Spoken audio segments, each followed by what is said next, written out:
This is the Rebellious Wellness Over 50 podcast for women over 50 who aren't done yet. You may have seen the worst of aging and are hoping there's a better way. There is, and I'm going to show you how. In interviews, book reviews, rants, and stories, each week, I'm going to bring you the latest science-based info on how to age better. I'm Gregory Ann Cox, and I believe it's time to bust the myth that aging equals decline in every area of life. It pisses me off, and it's BS. Look, aging happens, but it doesn't have to ruin your life. You just need to get a little rebellious in your approach. Welcome back, everybody, to another episode of the Rebellious Wellness Over 50 podcast, where I bring you guests and all kinds of book authors and experts to talk about what you might not hear from your doctor, what you might not hear from your friends, or read on Dr. Google. These are scientists, medical professionals, and others who have found an alternative to lots of prescriptions, lots of what are they, like surgeries and things. And today my guest is Dr. Norm Robillard, and he is an expert in gut health and helping people with the problems that are so common these days, gut problems like SIBO and leaky gut and silent reflux, something we talked a little bit about a minute ago. So Dr. Norm, thank you for being with us and welcome. Thanks, Greg. Thank you for having me. Happy to be here. I know that this is going to be a hot topic because, gosh, it seems like so many people these days are suffering from reflux and problems sleeping because they have GERD as we get older, especially after 50, maybe put on a few pounds. But you got into this, started as a microbiologist, and you got into this specific solution for people with these problems. Why? Yes, and it did have to do with reflux, a little bit of IBS as well. Yes, I'm trained as a microbiologist. I was working in the biotech industry, but I found in my mid to late 30s, I started having a real problem with acid reflux, and it became quite bad, quite chronic. Some of the worst issues I had, not only heartburn, but also waking up in the middle of the night with aspiration reflux. It's going into my lungs and scared the daylights out of me. I'd wake up thinking, is this what it's like to die? I mean, it was just, my lungs were on fire. I had no idea why. And I didn't understand what was causing reflux and my aspiration reflux. I had no idea.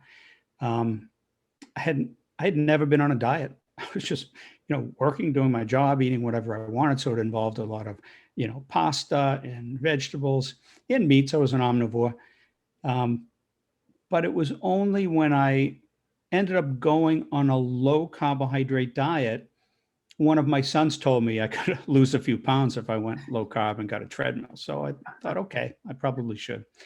But what I realized when I went on low carb made me forget about the weight loss issue, because my reflux was dramatically improved in really just a few days. Wow. And it just made such an impact on me that I started asking why.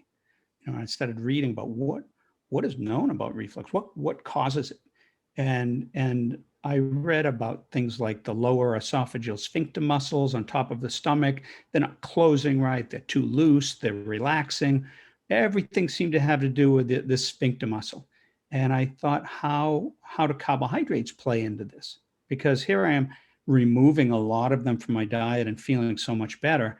The theory, and it was a theory, even though it was 60, 70 years old, didn't really explain that. So I actually thought I'd trace the digestion of fats, proteins, and carbs through the human body and just see what I could learn. And the funny thing is just doing that for 1 or 2 days, I already came up with an idea that I thought really fit my observation. And that was, as a microbiologist, I realized we have these trillions of bacteria and other microbes in our intestines.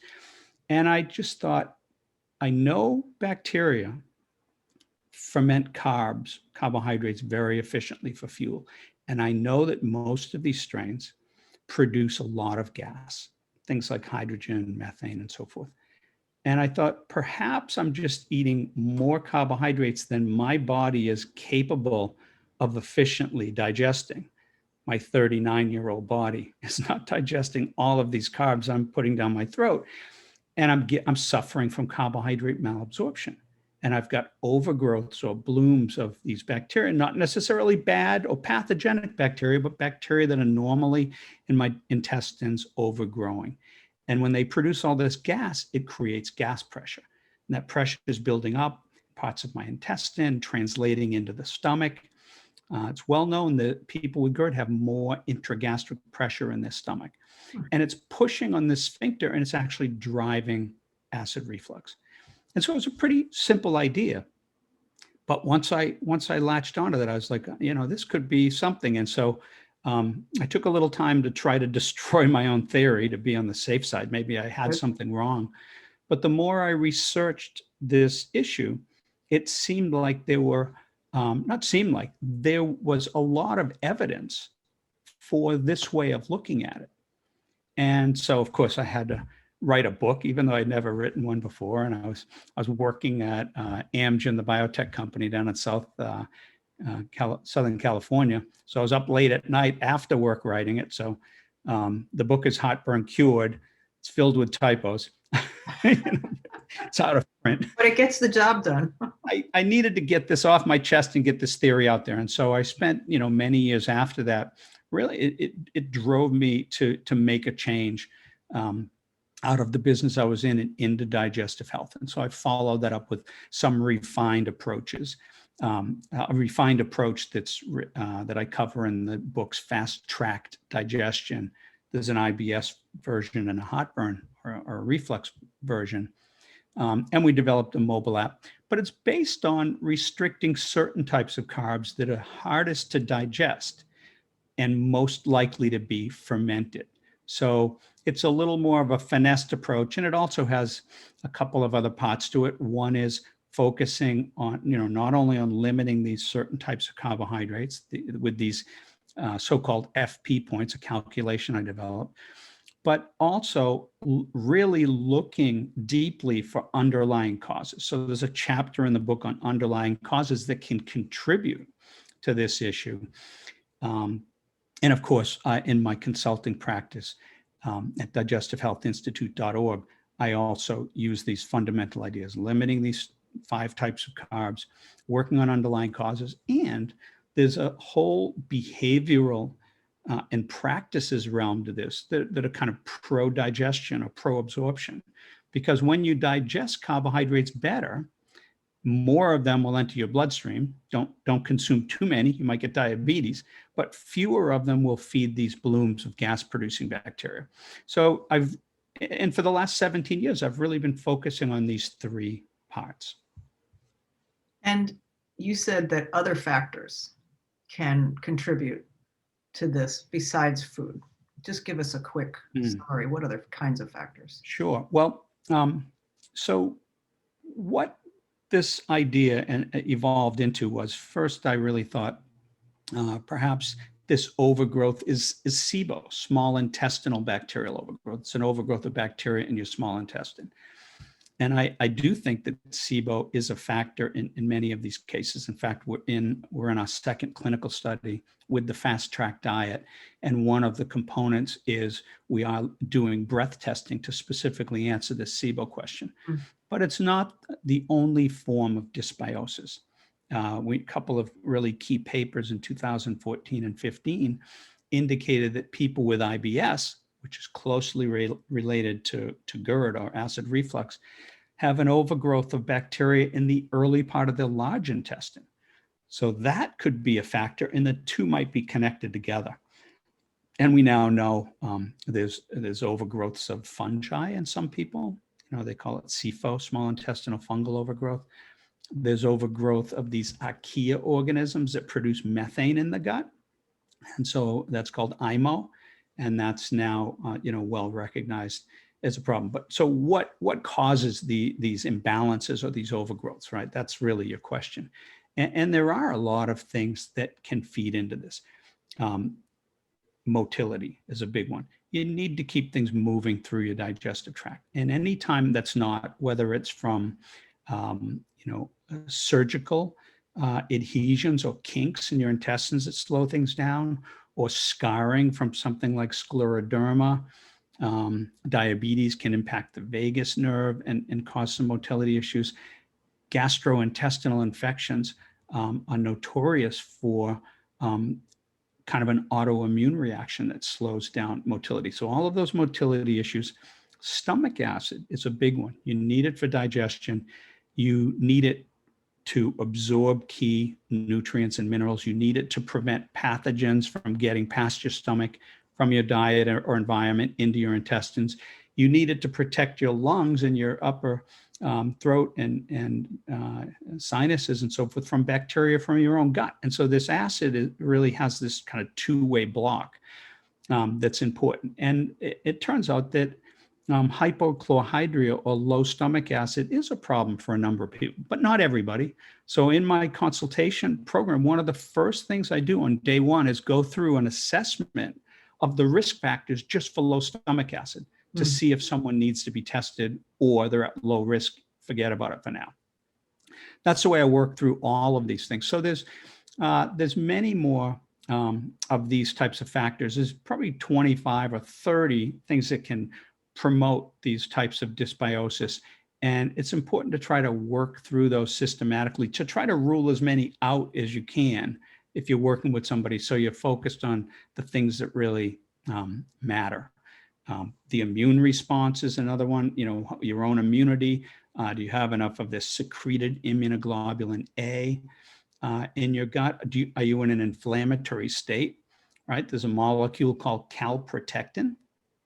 It's a metal chelating molecule that's in neutrophils, one of our immune cells. And so when people have a very inflammatory state for a number of reasons, but I guess the most well-known ones are like inflammatory bowel disease, this calprotectin level goes through the roof because it is an antimicrobial molecule and it's in these neutrophils. So when neutrophils are rushing to the site of inflammation, you're going to get high levels of that. So that and some other inflammatory markers are in the common comprehensive stool testing. So, I mean, there's many. We could spend a whole hour just talking about that. No, but that was great because, and you answered the last thing you said was an answer to a question that I would have had next, which is what kind of test is this? So we're basically doing a bowel smear or whatever kind of thing, or blood work and would an inflammation, if CRP showed up high on your blood work, would that indicate that possibly your intestinal system is also inflamed? Well, I mean, that would mean you had a systemic, right. So it's all of it in your whole body, right? But I do think that a comprehensive blood test with all of the different panels lets you look at a number of things that could be factors. We didn't really talk about hypothyroidism. That will change the motility. So it is really good to make sure that not only TSH is in spec, but also T3, T4, that you want to get a good look at the thyroid. And then if somebody is hypothyroid, you want to know if it's Hashimoto's. Mm-hmm. So there's some antibody testing, because if somebody does have an autoimmune condition, whether it's Hashimoto's, whether it's ankylosing spondylitis or rheumatoid arthritis or type 1 diabetes, it's very common for people with autoimmune issues to have other autoimmune issues. They kind of travel in packs. Mm-hmm. And so if I was working with somebody and say we were doing that stomach acid, we were trying to determine if they had adequate stomach acid. And so that would be one of the things I wanted to know. If they had other autoimmune issues, I would look at autoimmune atrophic gastritis, which is also known as pernicious anemia. Mm. And that's a simple antibody test. Take a blood sample, they can test it. But here's why it's important. Your own body is attacking these parietal cells, which are located in the body of your stomach. And those are the cells that produce stomach acid. And so imagine you've got this insult, your body's attacking those cells, you can end up with hypochlorhydria or even achlorhydria, little or no stomach acid. You may also, the reason it's called pernicious anemia, you may be anemic because the same cell type produces intrinsic factor, a protein that is required for B12 to be absorbed into the body. So if somebody had an autoimmune condition, I'd want them to get that antibody test just to make sure. Mm-hmm. And then while we're on the low acid topic, right? I'd also want to look at H. pylori, because over time, that bacteria that infects your stomach can cause atrophic gastritis. It can damage the cells that line your stomach, and you lose functionality wherever these little colonies of infections are. And so if they're near your parietal cells, you could have low stomach acid. If they're near other types of cells that produce regulatory hormones that regulate stomach acid, you could end up with too high stomach acid, hyperchlorhydria, and those are the people that are at risk for ulcers. So you want to look at that. You want to look at somebody, say they have sports injuries and they take a lot of NSAIDs, because those can cause gastritis, damage the stomach lining. It's the same story all over. So you want to know if they have that. And also these NSAIDs can damage the small intestine, condition called NSAID enteropathy. Whole other story, but equally, problematic. And of course, if they're on taking H2 blockers or proton pump inhibitors, game over. They have no stomach acid when they're taking. That's what I was just going to ask you, because, how many billions between prescription and over the counter of acid blockers are floating around in people's systems. And I get that it has, for somebody who's suffering with acid indigestion and reflux at night, GERD, whatever, when they go to sleep, it must feel like an answer to prayer if they get relief pretty quick from those things, which I think they do. I mean, when I was a chef, high stress, whatever, bad eating habits, Maalox tabs were my best friend, right? They felt really good. However, how does somebody and I know that long-term use of those things is contraindicated, but most doctors don't say it's good for 3 months, 6 months, and then we're getting you off of here. And then how do you, what solution could you offer somebody if not for that, if they're in pain? Yeah. Well, I work with people in this situation every day. And by the way, I mentioned this study we were doing with a teaching hospital in Chicago, and it is on people with reflux. There's 90 people in the study.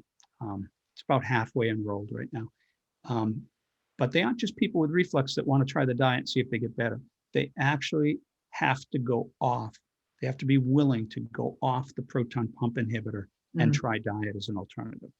So we'll see what happens with that. But when I work with people that have chronic acid reflux, whether it's laryngopharyngeal reflux or heartburn, any version of reflux, and they are taking these acid-reducing medicines. First of all, for LPR, the throat issues, there's been several studies and meta-analyses, and the proton pump inhibitors, acid-reducing drugs, don't work any better than placebo. Wow. So they're still highly recommended by a lot of doctors to treat that. I'm not sure why, because the data says they're not really that helpful. Might find somebody that says it helps a little bit.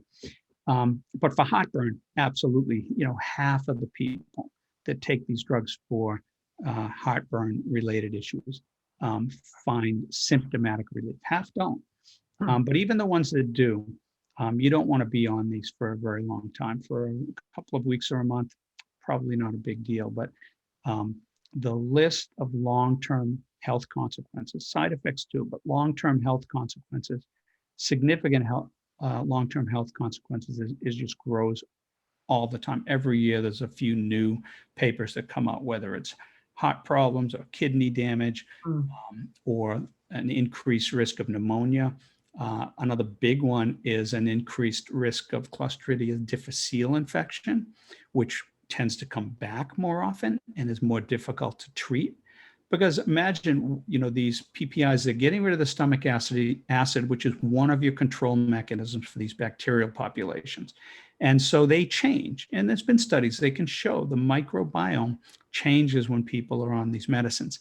And the normal protective role it plays against when C. diff is to enter your intestines, from any number of sources, whether you visit a nursing home or a doctor's office, you picked up these spores and they enter your digestive tract. A healthy microbiome and your own healthy immune system can protect you. But people that are either immune compromised or they have dysbiosis, unbalanced bacterial populations, they don't get that kind of protection. And so they're more susceptible to that.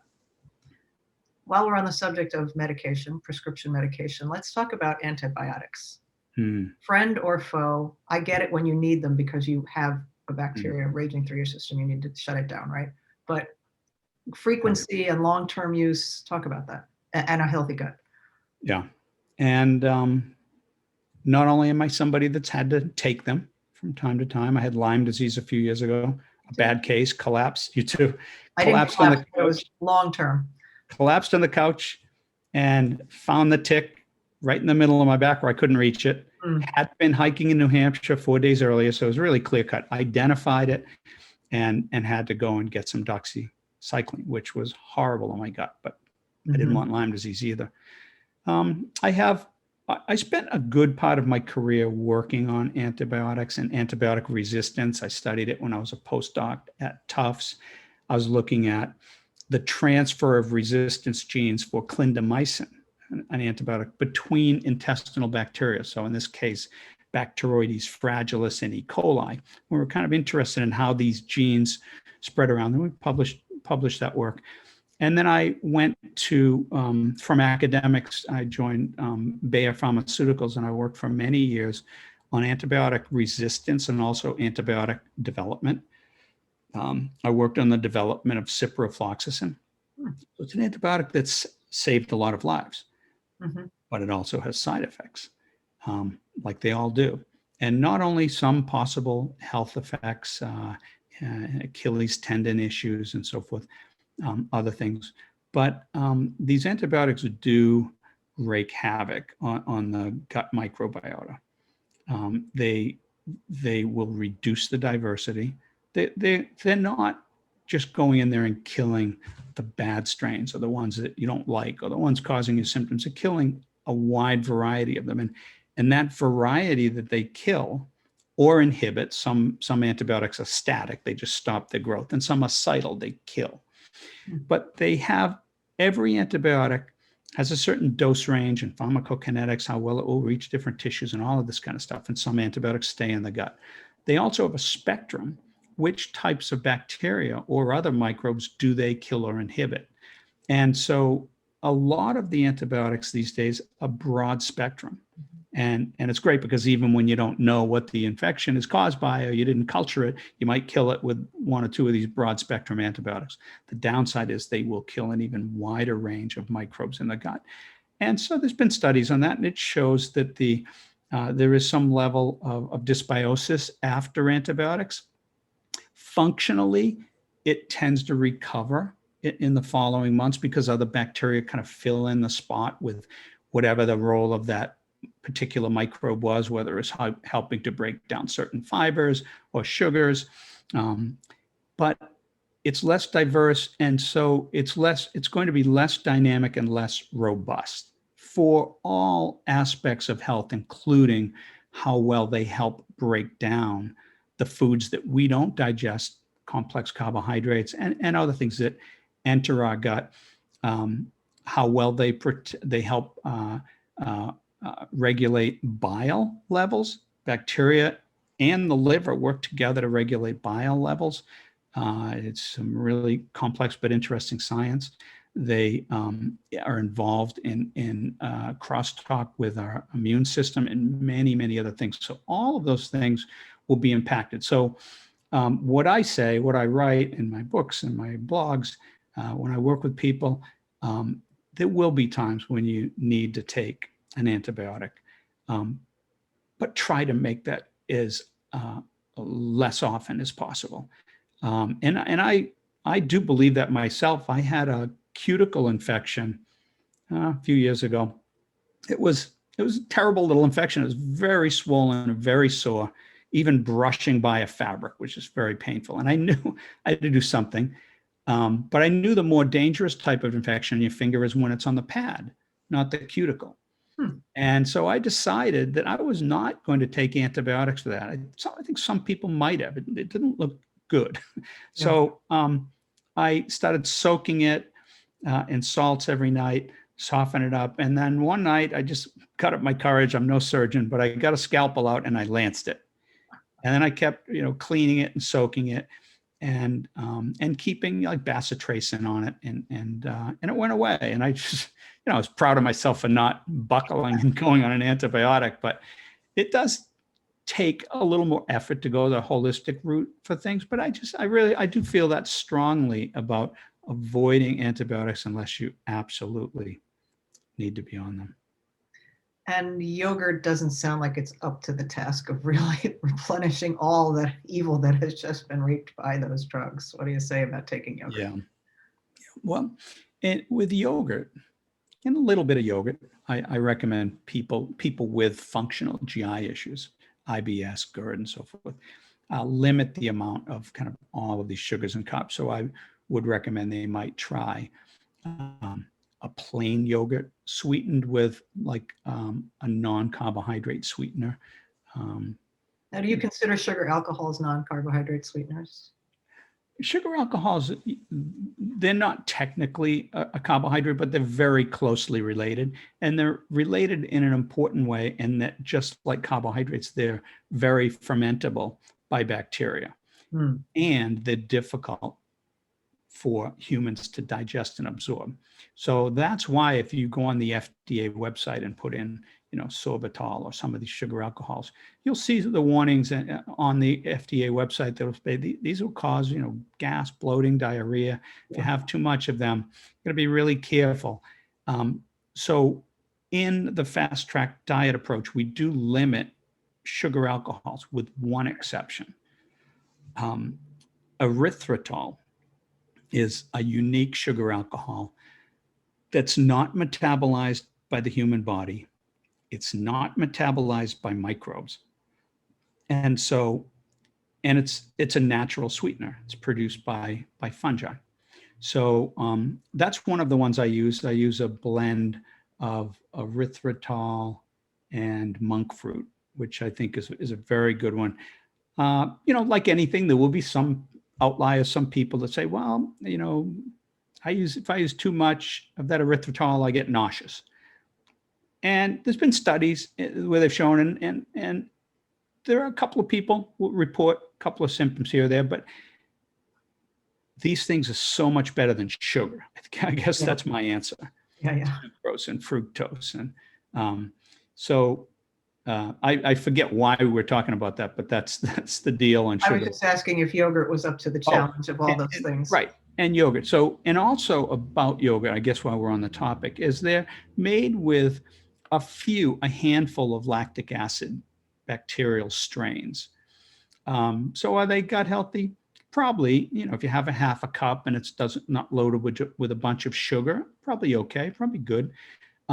If you wanted a wider complement of lactic acid bacteria, I think lacto-fermented vegetables are even better. Kimchi, sauerkraut come to mind. Most pickles, store-bought pickles, are not truly lacto-fermented pickles. I make my own, so I get them that way. You will get a broad variety of lactic acid bacteria, but when you compare that to all of the bacteria in our gut, the trillions of bacteria from 1,000 different species, it's so diverse that the probiotics we use and the probiotic foods, it's like, sure, yeah, it's okay, it's good, but I don't think you can really expect it to just come in and fix everything like that. Right, which is true of anytime we look to one isolated food, med, but whatever, to fix the problem. Yeah. We're still a holistic being with a whole environment around us and people and emotions driving hormones, right? So it's always more complex than, but I just wanted to talk about the yogurt thing because the doctor, I was given antibiotics. I didn't take them, don't tell them.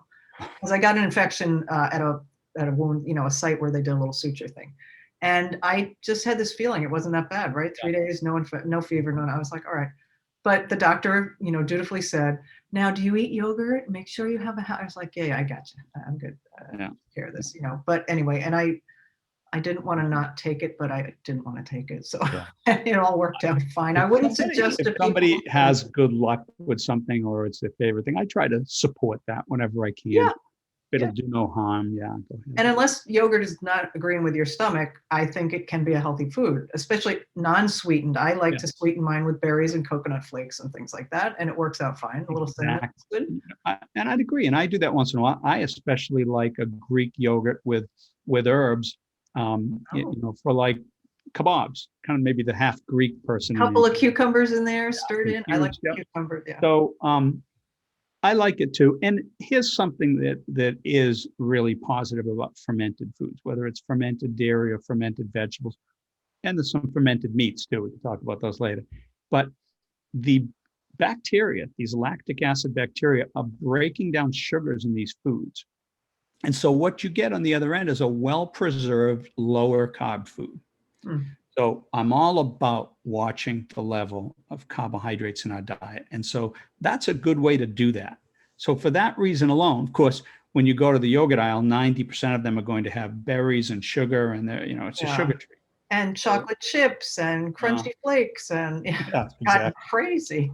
Exactly. So I'm a big fan of the low carb diet. As many, I don't know, 20 years ago or so, it's funny, when I was in San Diego, you and I were talking about California earlier. I worked for a heart surgeon. I was the chef of this new concept called Daly's Fit and Fresh. It was the first quick food, healthy food restaurant.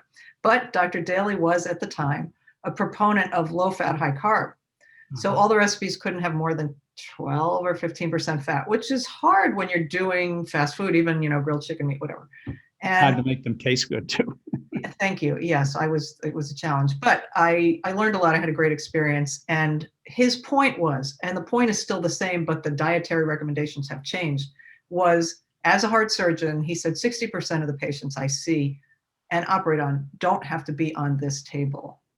And so we're going to try and educate them, giving them good food, right? So now, like I said, the prescription for the ratio of carbs to fat and protein has changed for most people, but the sentiment was the same. And now we know what lifestyle is like 80% related to how we age and whether we're sick or well, or, I know that things go wrong in the body genetically. However, that's a small percentage is all I'm saying to what we can do and how we can care for the body through our choices of diet, high fat, low carb, whatever it is. But low carb seems to always come up when I speak to docs as not the solution for everybody, but many, many people benefit from having less of these carbohydrates that create, more sugar in the body, et cetera. And I'm just curious if you think that that's the case. Like, would everybody benefit? Because some people say, I can't do high fat. I don't feel well. I'm a high carb person. That's how I run. So are there sugar burners and fat burners, as they like to say in the keto world, or? Yeah, that's an interesting way you phrase that question, right? There are people that may do well on a lower fat, higher carb diet. Protein in all these discussions is somewhere, in the middle. Yeah, somewhere in the middle, yeah.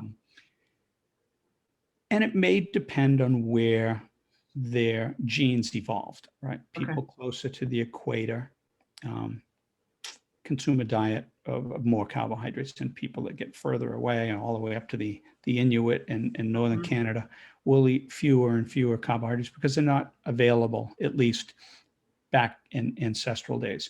So there was a variation in the normal diet people ate back then, and perhaps that's expressed in how it comes out in genes that are expressed. For instance, there's a wide range of gene copy number for the amylose gene in saliva, right? We have this enzyme in our saliva, can be up to 60% of the protein in our saliva that breaks down starch while we're chewing it before we even swallow. But some people have very few copy numbers for that gene and don't have very much of that amylase in their saliva. Some people have high gene copy numbers, that kind of a duplication of the gene. They have high levels of amylase. And not only do they tend to digest starch better, but they tend to have better blood sugar control from eating starches too. So there probably is this evolutionary difference. But what I think has happened is that we've kind of overridden anything that's reasonable. Because even in those areas where there were more carbs, you might eat a fruit that's seasonal. You wouldn't have it, all times of the year. You might not have eat as much of some of these vegetables if you had an animal kill. So nowadays, sugar is bigger and sweeter. The crossbred to get bigger, plumper, juicier, sweeter, and you can have them shipped up from Chile in the winter in the U.S. and so forth. So you can always have access to all this sugar and all this high carb. And I think the numbers are clear that a huge number of people in the US, probably the rest of the world the same, are either diabetic or pre-diabetic. Mm-hmm. I mean, potentially up to 60% or more of the people in the US. And that is an insidious disease. If their blood sugar, fasting blood sugar is showing up, anywhere over 100 or 105, or their A1C levels are high, take notice, because you do not want the complications of diabetes. And diabetes, I mean, there's obviously autoimmune type 1 diabetes. For the most part, I'm referring to type 2. Mm-hmm. As we get older, it's a lot of it is diet driven. It's a carbohydrate intolerance. We're consuming too many carbohydrates. And so there's a number of people in the nutritional circles that I'm involved with. There's a lot of experts in this area and a lot of doctors treating people and either getting them off insulin completely or dramatically reducing their insulin, the amount of insulin they have to take, just by teaching these people how to really watch their diet and go on kind of a low carb, high fat diet. So in the case of pre-diabetes, diabetes, you could throw metabolic syndrome in there as well. There's no question in my mind. It's the inability to process carbohydrates metabolically, and you should be on a lower carbohydrate diet. So if you can't be, well, you better come up with something else, whether it's fasting or but you're intolerant to carbohydrates metabolically. It's interesting that in the digestive health space, in the area that I do research and work in, that carbohydrate intolerance is also a digestive problem. But instead of high blood sugar issues, you've got these, overgrowths, dysbiotic growth, low diversity, but high abundance, a lot of gas, a lot of symptoms. So you're also intolerant to carbohydrates from a digestive standpoint. So the best of all worlds is a low carbohydrate diet. But of course, in my approach, in my consultation, there are some options with these pro-absorption behaviors and so forth, and understanding the difference between these individual carbohydrate species, that there are options to consume more carbohydrates for somebody that they're otherwise metabolically healthy. Otherwise, you wouldn't want them, because the carbohydrates that are least likely to impact your digestion are the ones that are higher glycemic index. They're more apt to impact your blood sugar, like jasmine rice and sushi rice. They can contain the starch amylopectin, which is much easier to digest and break down and absorb than other starches like, in basmati rice or Uncle Ben's rice, that have a lot more amylose, a linear starch molecule that's tougher to break down. It's more like a fiber. And so it's more likely to drive digestive issues. So there are, the book and my consultation program gets into the weeds on that a little bit, because there are options. Some people, for whatever reason, either feel like it stabilizes their weight to have a few more carbs, or they're convinced that it's messing with their hormones. So we can finesse it that way. Mm-hmm. I was happy. But I'm talking a half a cup of rice. I'm not talking. Oh, come on, not that whole big quart they give you when you get Chinese. Not the whole white container with the little metal That's top. what I mean. Yeah, no. Yeah. When I was reading something on your website, one of the things you said is about chewing. Speaking of amylase, chewing your food 25 times, I think you said. And I remember when I was a kid, somewhere in high school biology, maybe, they said you should chew your food 21 times before swallowing. To this day, I don't count anymore, because I just know I am constantly made fun of because I'm the slowest eater on the planet. And guess what? I have a really good gut. So I don't know whether that's the whole problem. Good for you. The whole solution. I do the same thing. Generally, I'm on a low carb diet. Me too. But occasionally I'm not. I go out with my friend. He's got a big trawler, and we take it up to Nova Scotia. But on his boat, there's granola bars and oatmeal and bread, and it's a carb-rich environment. So a lot of times I'll end up eating carbs for the better part of a week. And when I get home, I have symptoms. I might have soft stools. I'm like, man, I need to just get on a low-carb diet immediately. But when I'm there, I at least will do the behaviors. I'll eat slowly, just like you, and chew really well. I'll watch my portions. Yeah. And water. Things you can do. speaking of motility, water, right? Yeah. Throughout the day. I just want to remind people, you rattled off your website pretty quickly. So it's the Digestive Health Institute.org. That's And correct. you have a store there which has Yes. your books, which I assume the books that are here have been edited and polished up and don't have typos anymore, as the first one did. Well, no, the new ones did get a professional. Got a professional editor. I'm So the joking. Fast Tract Diet series, one on IBS, one on heartburn. Yes, professionally edited, very spiffy and clean, professional cover. All the things I didn't do in the first one. Well, heck, it was And they can get access and read about the Fast Tract Diet mobile app. I was just going to say, you've got an app for Android and Apple. Yeah, and it's a good tool because it lists a lot of foods. There's an FP calculation I created that will basically, it's symptom potential. What's FP? Tell people what FP stands for. It stands for fermentation potential. Okay. And it's a rearrangement of the glycemic index formula. Glycemic index tells you how quickly one carbohydrate is going to be digested and absorbed into your bloodstream compared to glucose, which is absorbed most quickly. So that's what the glycemic index is. How fast will this food raise my blood sugar? Right. So I've rearranged the equation to measure this fermentation potential, because what we really wanted to know was, for any given food, how likely is it the carbohydrates in that food will stay behind and fuel overgrowths of bacteria? So we had a different purpose. So we rearranged the equation. And people can plug it into Excel. They can if they just Google FP calculator, it will take them to a free calculator on the website. But the app, of course, has that all built in. So if you just, say you're going to add carrots to your dinner, it will ask you how much, and you say, okay, maybe a quarter cup. Well, it will already calculate. It has the nutritional facts, and it will calculate these FP points. And then you can change the serving size too. If you say, oh, half a cup, I can't afford that many points today. You can reduce it, and it will. So it keeps track of that. And then you can stand back at the end of the week or month, and you can look at your symptoms, because you can plug your symptoms in. So it will track your symptoms, will track these FP points, and you can stand back and look and see, are my symptoms following when I have higher FP foods? Usually they will.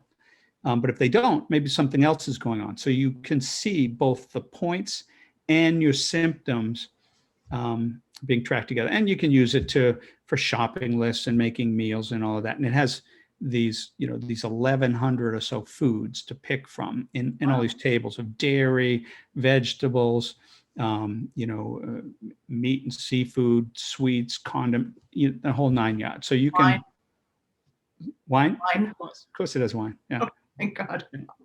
Good for you. I'm a whiskey drinker, but I like a good wine too. Of course, you can't live in California and. Right.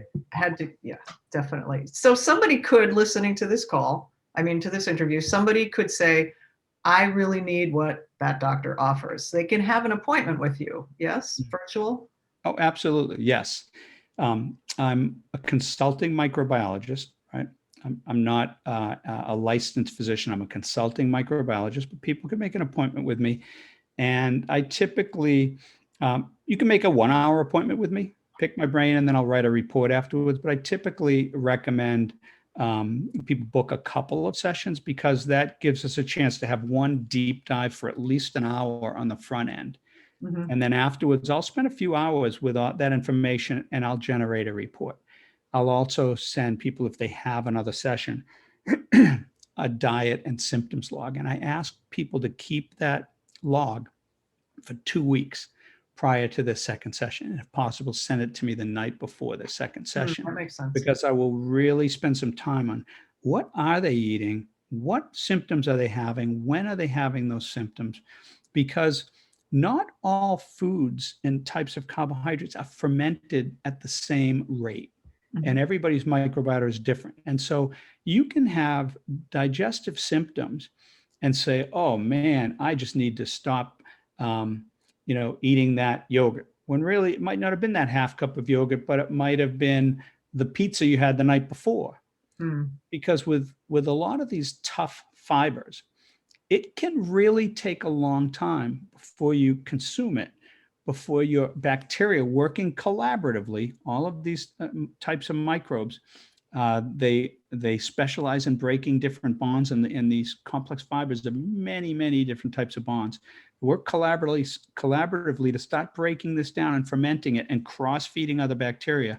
And at some point, it can be many, many hours after you eat it, they build up kind of a head of steam. And then they start generating gas and you're feeling symptoms, but you might be blaming the wrong food. That's why this log, the way I look at it, takes that into account. And of course, people consume things in mixed meals. So you might blame the pepperoni, but actually it was the wheat and the pizza dough. So that's why the food log is very helpful. But yeah, and so I write these reports after every session.